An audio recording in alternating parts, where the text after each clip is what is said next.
Ganito na kalaki yung aking mga sitaw.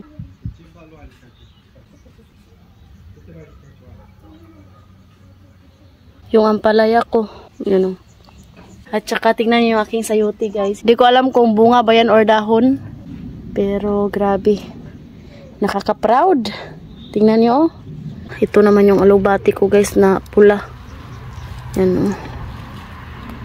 So, ito yung kamote ko guys na tapul. Di ko alam kung mabubuhay ba yan eh.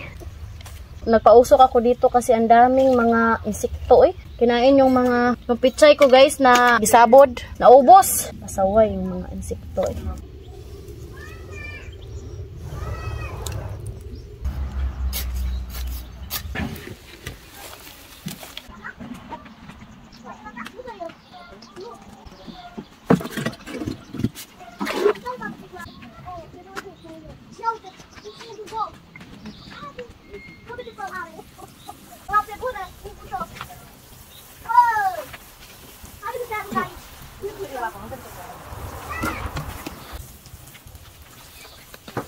Tingnan nyo guys, sobrang usok. Yan ang gusto ko para sa mga halaman ko ba. Ganda ng tubo guys oh. Yung kamunggay na tinanim ko sa lupa, namatay. Yan yung sinasabi ko sa inyo guys na pag sa lupa ko tinatanim, 50-50 talaga yung buhay ng mga gulay ko guys. Kaya sobrang sayang talaga. Tapos yung isang kamunggay ko naman, dahil panay butas yung mga kratitsa. So, 50-50 din yung life guys. Tingnan nyo guys. Oh, ang daming mga butas-butas. Saan ka siya guys?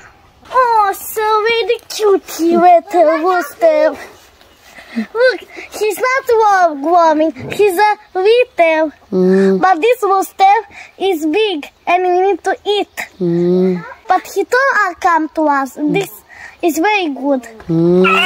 So that rooster bad need to eat? Da, this is good. Look so cutie with the rooster. It's like a baby.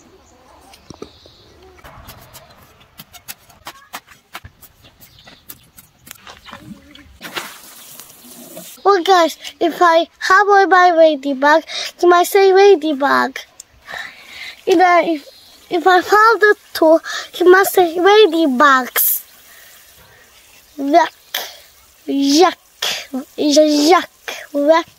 Yung tanim ko dito is sigarilyas. Kunti lang yung tumubo, siguro mga 5. At least may tumubo talaga ba. Oo nga pala guys, yung kamote ko dito is panggulay lang talaga to. Hindi ko to tinanim guys para mag-unod. Daming lamok.